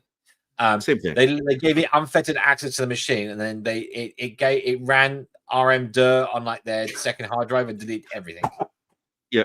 And then it's they tried to fix it. It's I restored your project files, but I can't do anything about the rest of it because it's gone. Yeah. Yeah. Not the crash drive, not everything else. It's just gone. And it's well, yeah. That's the reason why you approve every command that AI runs. Right. Just like any junior developer, they might delete the entire database. I have a wonderful story to tell about that, about deleting databases, but it's not. We're running out of time for the show. So okay, and then we put in MacroKit in Analyzer. Let's do that. Plugins. So this is using the new plugin framework, which I have not explored yet. Raf, have you explored the plugin framework? Because he was doing plugins before a long time ago. I wonder if he has. Okay, now what? Initialize your macros. Let's do it. Let's initialize some macros.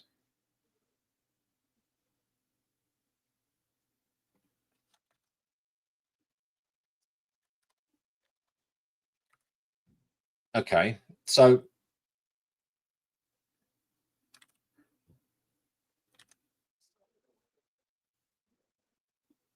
You need to make main async. sorry. You need to make main async. I mean, sure. It wasn't that I was thinking of. It was more about the fact that it's saying it can't find the package and the functions. Yeah. And I'm following the guide here, and obviously it said put it. I swear it said put it in the dev dependency. I completely misread that. That's my fault. There you go. Problem solved. I may have just because reorganized them. Right, there you go. Cool. Okay, that makes more sense. Go away. Right. What Do we have assets in there that will get picked up when we add that? assets? All right. Perfect. Some test assets in there. We'll find out. Yeah. There we go. I wanted just to. Rob says no. He's been playing with Dart and FFI. Macro kit. Macro, not macro kit, macro kit. Okay, I kind of don't like that. I have to say. Yeah, why is it? It should match. That's not. I mean, you can have whatever top level you want. It's got macro, and these are the two like right, but libraries. But this should be macro kit, like the top level. Yeah. So, but that's not minor. It's also the fact that I'm literally copying and pasting the example, which says something completely different, right? Yeah. Filing issue. Probably changed recently. It's alpha. Is this at the beginning? I'm okay with that.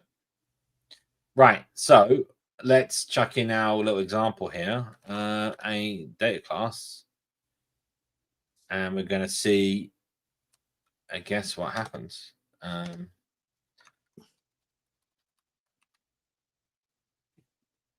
I don't know if this is. I don't quite know how this is. If this is just going to magically, I don't know. We had to pub global activate though, right? So surely there must be a command. I had to run like the macro kit command. Hang on. And I tell you can't save and generate.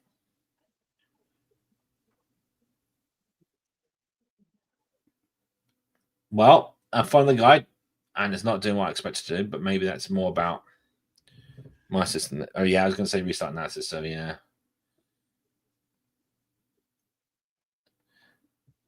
The thing is, I've got some other. Maybe they can't analyze it because there's other issues. I don't think so. They're not breaking issues.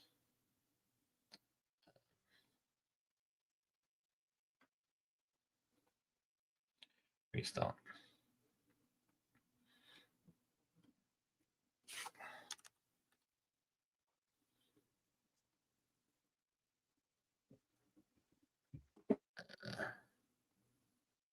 Oh, feels like it did something.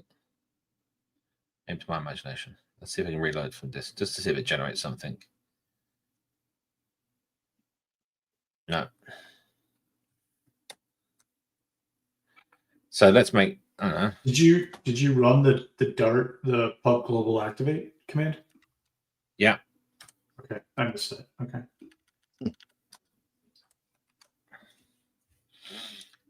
I mean, I would expect some semblance of an error, but obviously it's a plugin. I don't know where I would be expecting to kind of see that if it's an IDE report or anything else.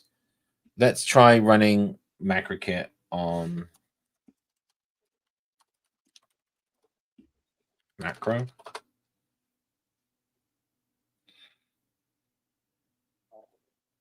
Okay, watching analysis context. So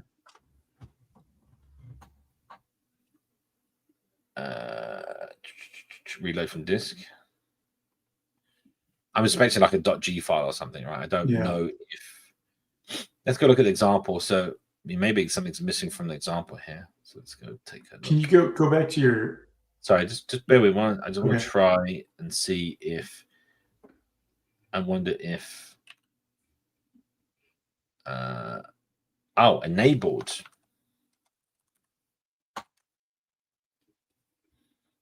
Let's see if the terminal's not doing anything.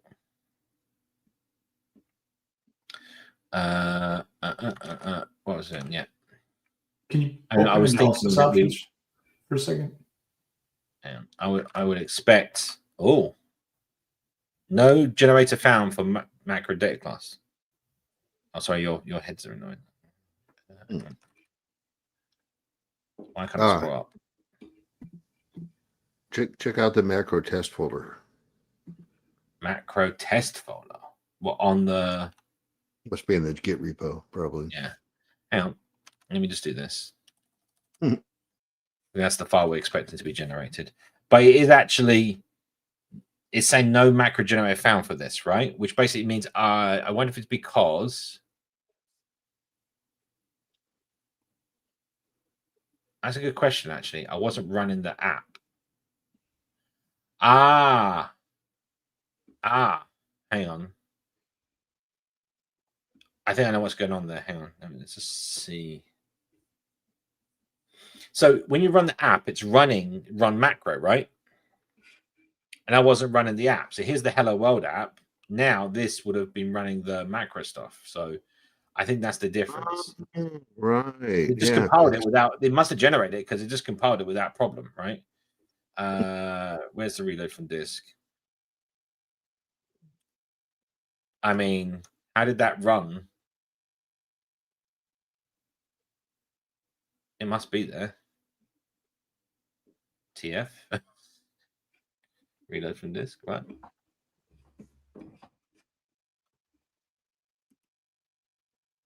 Thinking, okay, hang on.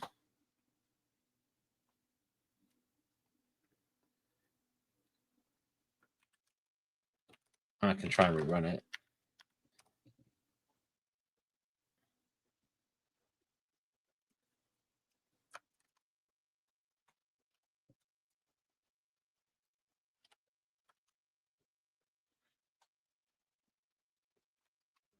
All right, let's see what else is going on. Obviously, this is.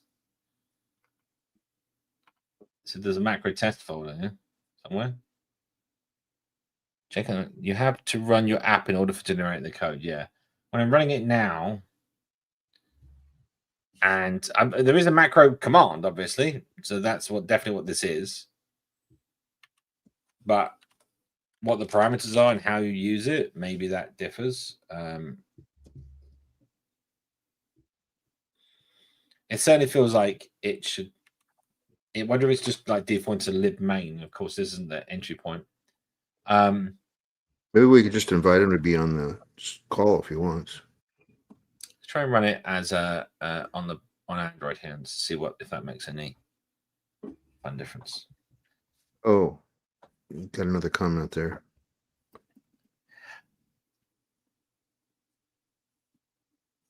The activated package is 0013, but the installed package is 0012. Did it state something? I mean, it did state in the errors. It obviously is. Let's do 13. Oh, because interesting.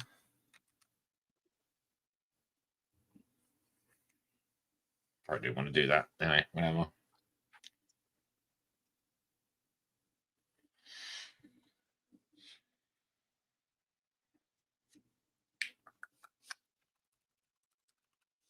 Yeah, okay. So we're running 13 on both now. That did it. Good, cool. Look, we got missing file. Oh, no, maybe didn't. Hang on. I thought the red went away. No. All right, let's run it. Let's just run it and see what happens. So the thing is, for this to compile, it needs to run the plugin because the part's not going to exist, right? Yeah.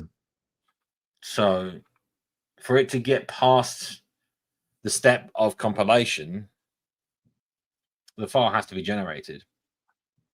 Or it's some synthetic file somehow like mapped in, and that's another separate thing we could look at, I guess. Do you need because you took out the class It was class user with user data. You think that's? Oh yeah, we can try it. I see what you're saying. Like it doesn't see a use case of it. Yeah. Okay. Let's see if it gets past this before I hit save. Oh, and another comment from Earbuds again. Fun times. Fun times. Oh, fun times. Okay. It's running desktop. No, it's fine. Just we're gonna upgrade the Android Gradle plugin. Gradle. I made you Gradle all the way. Gradle. You're kidding me all the way. Now it's going to be stuck in people's heads now that I just did that. It's just going to kill me slowly. That's what Gradle was there for. We'll get another strike for singing the few notes of a song. No, I do not want to take the developer survey. I want you to fix my code. Yes. 8.13. Oh, it's aligned. We're finally aligned. 8.13. It only took them how many versions to get aligned?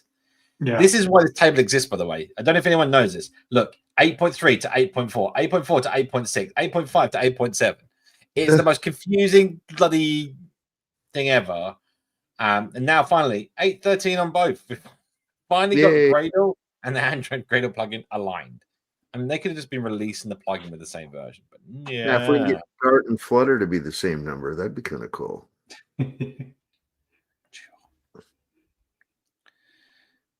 Sure. Just give me the latest. Right. And then need to change. Where is it? Gradle properties? No, not Gradle properties. It is. It's good. Settings. Yeah, I need the Gradle wrapper, so I'll find that in a second. Oh, yeah. 8.13 been update. Rebuzz is suggesting a few things there too as well. Stop macro server. Oh, is it running still? Probably. No, it was stopped before, right? Hang on. 1 second.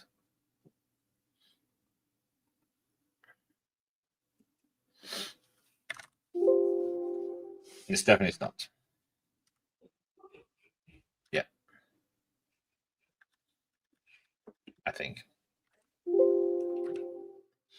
It could be a wild Dart process here. So let me I'll look that up in a second, but let's get back to what we're doing here. What I care about right now is this compiling. Let's get us.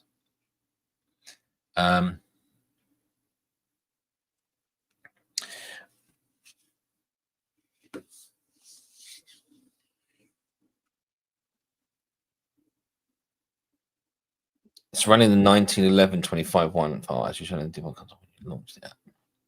I'm running the wrong one. I'm running the wrong file, am I? Yes, I am. That's fine.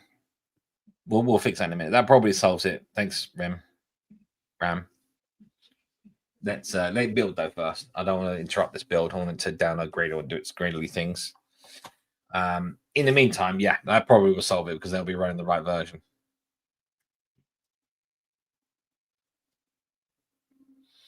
It would be helpful if we're running the right version. These are just warnings. It's kind of interesting. The console outputs in green because I've got green set as the error color, but that's because it's standard error. Which kind of, even though it's a warning, it's I don't know if it actually outputs. I could actually probably turn that setting off in my ID. I don't think it outputs color for those things. I don't know what test this was. This is obviously something we were running before. Anyway, this is example Hello World. I literally thought that this was what we were running. That is interesting. Is that the run configurations wrong? Oh, I've got 2 Hello World examples. Quite possibly. 11.19, 25, 11, 19, 1. Hello World example. Yes, this is something we did before with the previews. Okay. That would explain my confusion. All right, well, there you go. Let's run this and see what happens. At least it runs now. That's the main thing. Rebaz is saying some more stuff there. If you want to look at the last comment. Yeah, I know. We're just trying it out. It's all good.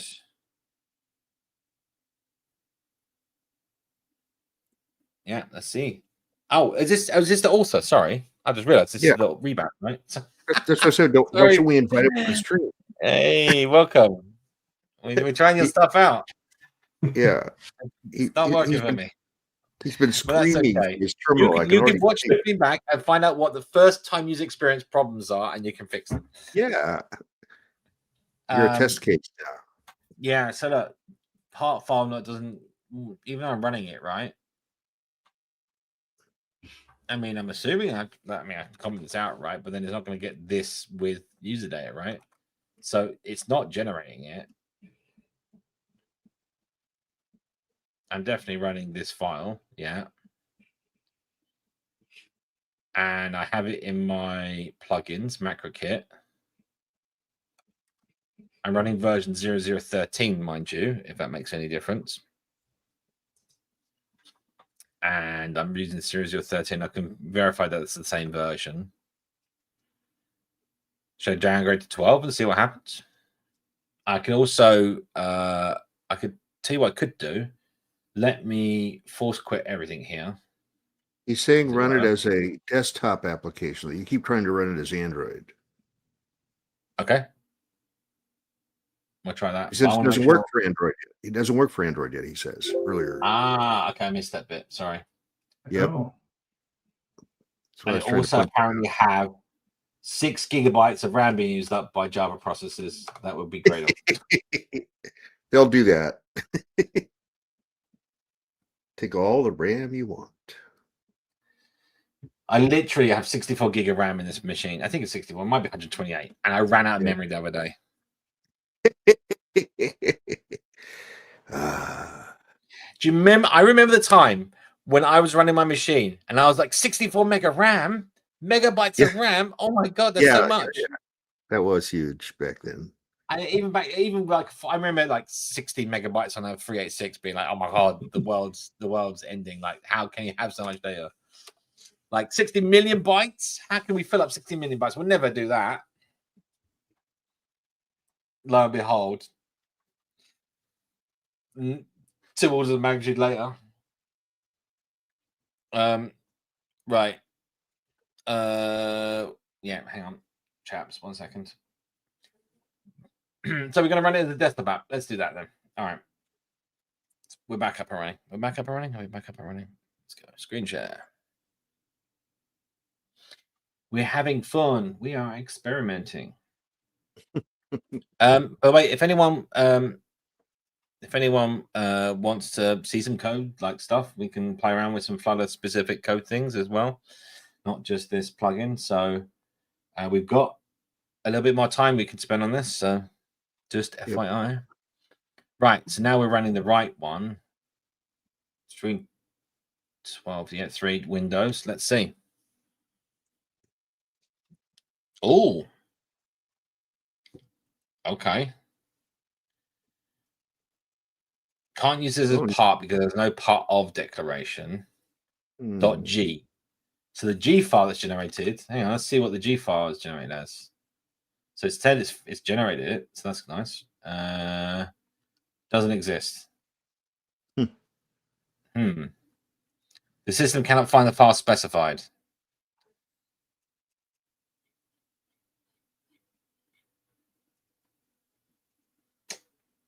I guess it's not working. Wow.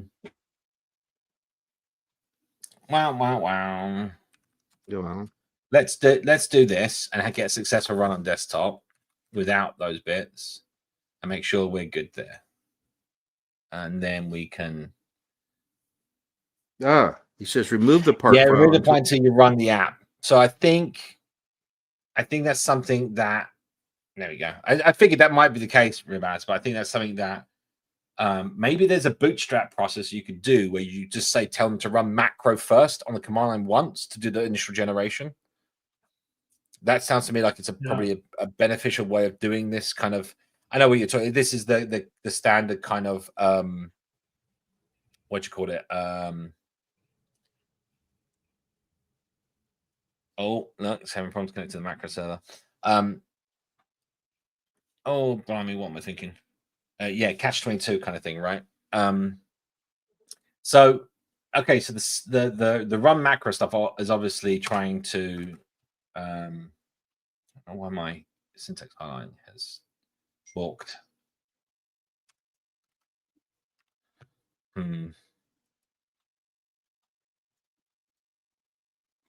Weird.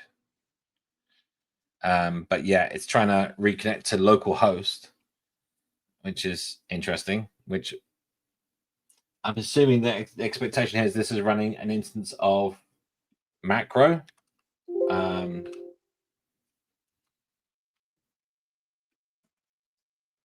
Which could or should be running. So the plugin obviously spins that up, I'm guessing. Let's let me try and do this again here. Hang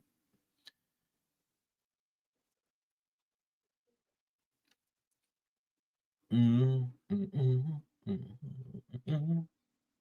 Right, I am going to make sure all my Dart processors are shut down, all my Java processors are shut down, all that stuff is gone. No Dart IoT, no. I'm going to restart the IDE. So this will restart the analysis server on the app. And then I'll run it for desktop.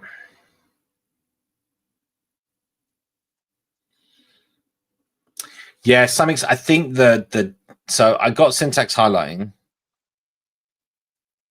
Oh no, it's back again. Yeah, look, I'm still getting the same. Cannot connect to macro server. I wonder what happens if I just run like macro.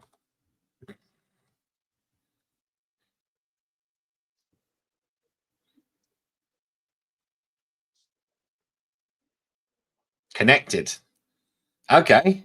So the way that you start up the macro server executable is incorrect on Windows. You've been told. You're probably on a Mac. I'm guessing. But it's connected. Okay. So now we've got our live connection. We should be able to do some magical hot reloady things with stuff. So let's bring it bigger. Sorry. So let's reloading magical things, right? So with user data, bring in the part, hit save, and hot reload.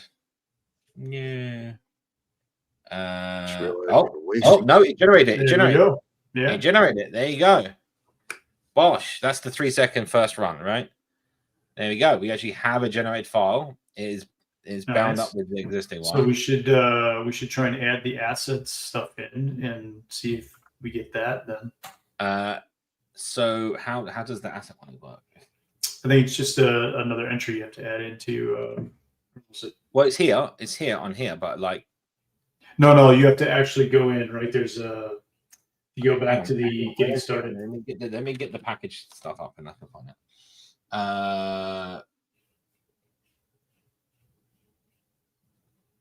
You need to add under the run macro. There's some more stuff that you add. Oh yeah. Where the asset macros are.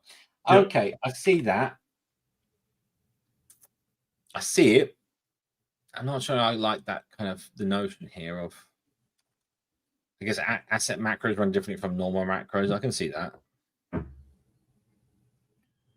So then if you save, I just want to have a quick nose around here. So we got log level, okay, macros, JSON schema macro, example, obviously, auto reconnect, server address, generate timeout, asset macros.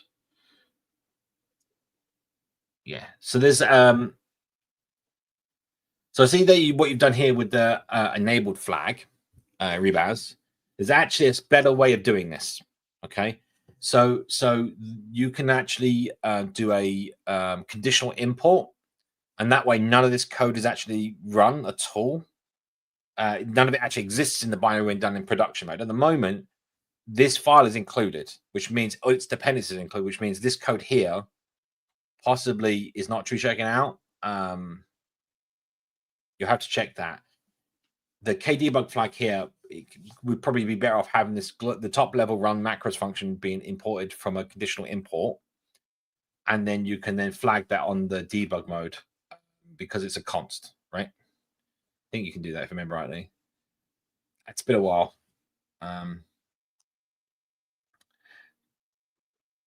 Maybe thinking back to Dart 1 land there. Ooh, anyway, right, let's see. So save. Does this do something? Hot reload. And then you should see if you can access any of your assets to put them in like an image. Well, nothing's here in the generator. Then maybe it's a case that I need to output lib directory. So it would have generated a file. So I'm thinking here, if I stop this and start back up again, and I have to probably start back up the macro server.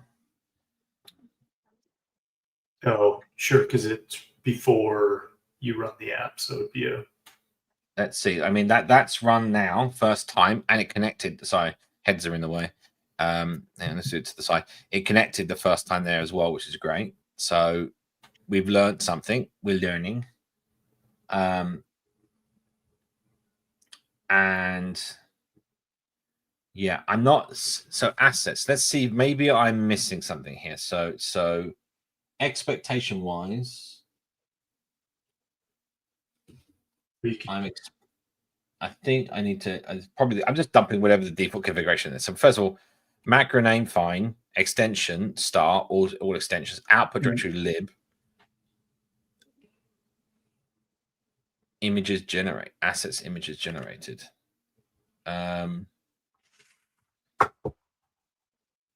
Config.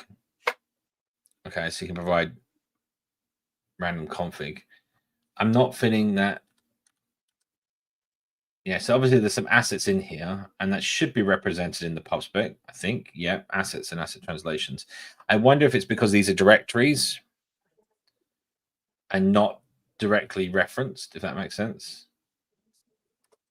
I don't know. Let's find out. Let's add whatever these other files are and see what happens. I don't even know what we got in there. ENES. Add files and folders as you define in the config.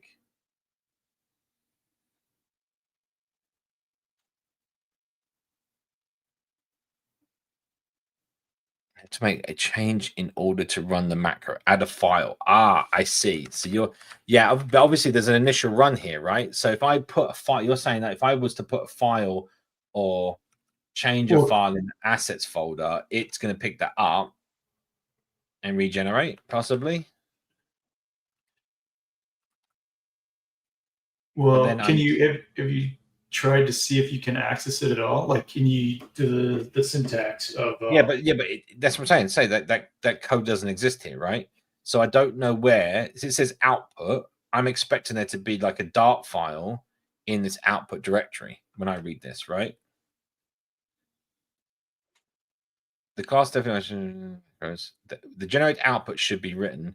This is used to configure macros that monitor asset directories and generate code.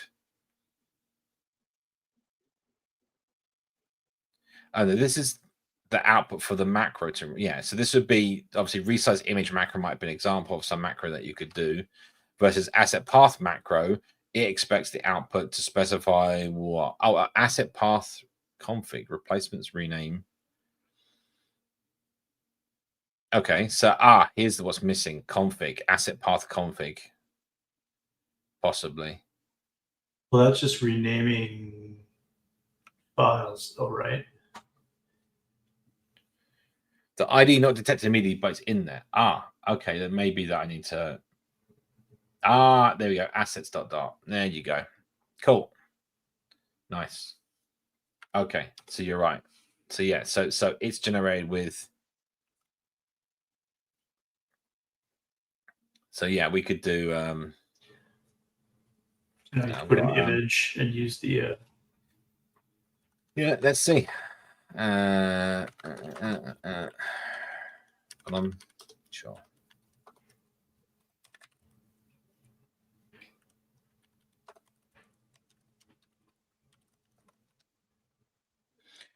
Was it profile?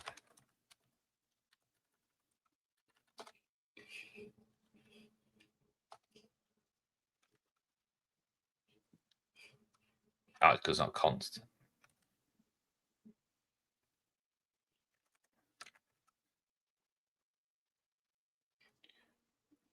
This profile not exists. It does, but again, this is a bug inside the generator. I think it's put backslashes. See this? Oh yeah. So again, this is Rebaz. You've generated this on a Mac and done exactly what I was talking about earlier on the show. You need to use platform.path separator for your plugin to determine what path should be. So it's obviously generating with it's taking the Windows path over using backslash for the path name and not putting it with the / that's needed for when running it inside of Flutter, right? Mm-hmm. There you go. There we go. That random person is for a profile image. Generated photos is a generated photo, probably. I can't remember what we were doing that for at the time. So yeah. All right, but this is cool. These are all things. This is the feedback. This is the critical feedback that Rebaz needs to improve on the project and give us some awesome code, which we're very happy for. By the way, this is not us criticizing you at all. This is awesome. Yeah, great work. Nothing like having your code being evaluated and debugged on live. It's like live television. Like, oh my god! Yeah, I almost said live television. Then I went, no, I would date myself. Really, but yeah, I haven't watched live television in years, so it's kind of weird. You get a couple at the end there to fix too. Yeah. I was just thinking about like the way that this puts it doesn't use the string type here, right? But then it does use the subtype here for translations, which isn't necessary. Yeah. But that's just like the generate code, right? So whatever. Yeah, but again, these are just the default macros. So here's the thing, right? If we go in here, there's going to be working out the path names or whatever it is that it's doing here to generate the code. Yeah. So process entities. Yeah, so it's this code in here that needs to be updated to support the correct path. So I'm assuming this is running on Windows in this case, right? This plugin code is running on Windows. And then there'll be so when the assets change, for example, it runs this code on Windows, which means this is Windows directories. And then inside of Flutter, it's always / by the way, Rebaz. So you can just force it to be / There is when you join with path here, you can actually override the joining character. I can't remember where it is now. There's I think it's called a context. Yeah, context. You could also do it by using file and path manipulations inside file, right? Rather than doing. No, that would still be with that'll still be the wrong path, because on Windows when you use file and directory it'll be /, whereas on Linux. So you basically always want the output inside of the generated file to always use /, right? Yeah, we do want the stringified. So what you can do is override this inside the context. You can override that behavior. Honestly, it's been a while since I looked at path. There's a whole thing for it. I'm sure you can figure it out. Separate. There you go. I know it was there. There you go. So you can provide your own extended version of context and just force that to be the wrong separator, if you will, in your code, right? And that will always make sure that the paths, when you join them in here for your output or whatever, I don't know, I'm just guessing that's where it is, will be correct. So that's up to you wherever you put that. Yes, asset path, get asset path. We can follow this back. p relative. So p join. So this join here, you actually don't know this is 2 URLs. So yeah, it might have to be before this. I'd have to dig through it. I'm not going to dig through it right now. It's not really what we're here for. State. So yeah, wherever these two have been generated and sent into the state, probably from a previous section somewhere. Here we go. Set and state. So yeah, it's these two directories which are come up from here, which come from asset state, which so yeah, I'm sure we can. I'm not even going to try and debug your code. I'm not, it's fun the way it is. Right. I mean, like, if no one's got any requests or code or anything else, I mean, like, you know, nothing else happens. That's pretty much it. Yep. I just saw Lane's note about the Flutter Etsy shop comment. Sorry. Lane had a comment about that I should start an Etsy shop to do the Flutter logos. For Dude, we could get them that made and shipped over. We should do that, dude. That'd be awesome. I reckon you'd get a lot of sales. Yeah. Set up like a Shopify thing, and then like have it fulfilled by some fulfillment center somewhere, and you don't have to do anything. It just magically turns up on people's doorsteps. Right. All right. Cool. And no one's asking, so I guess that's the end of the show then. Yes, I thought I would do some more, but I can't think of anything that you still didn't finish off that scroll bar thing, but I think that's maybe we'll chop it here. Yeah.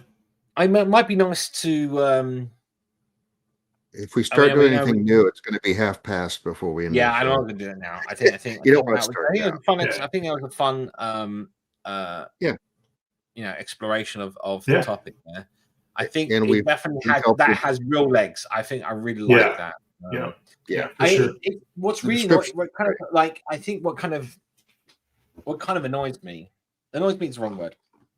Irks me is not about this package per se, but more about that this is the type of thing that the Flutter team have been able to do and could be doing. That connection, the debug connect, like obviously the macro server and the macro kit are using their own local host connection, right? Of course, you're more than welcome anytime. Welcome to come back on the show and talk about the next version when you do it. Like I think this is something I was saying at the beginning of the show, if you weren't here, that this is the feeling that I think everyone's had that does Flutter code. When you do code generation, how painful it can be with Build Runner. And it was even worse in like the Dart 1 and 2 days. It's got way better, and it's still not where it needs to be. Yeah. And then I look at like what this is, and this is what we want from data classes, right? We want to be able to just like type out the class and boom, there's the generic code. This could so easily be added to the existing Dart, and I may talk to you about this, Rebaz, as well. You don't need a separate local connection to do what you're doing here. You can actually do this with the inbuilt connection. You should be able to.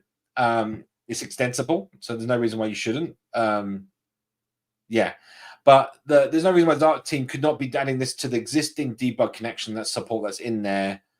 It's got hot reload. You can shift up code over the wire. Like they've got the knowledge to do this in a relatively short amount of code at time. I wonder if this is like one of those kind of like just like what's the word? Big team problems, big corporate problems of like, it just takes time to get any sort of movement on something, whereas someone external can do it quickly because they can contribute it, and then there's no like big team politics or anything. I think it's really got legs, and I'd like to see the Flutter team decide to integrate something like this.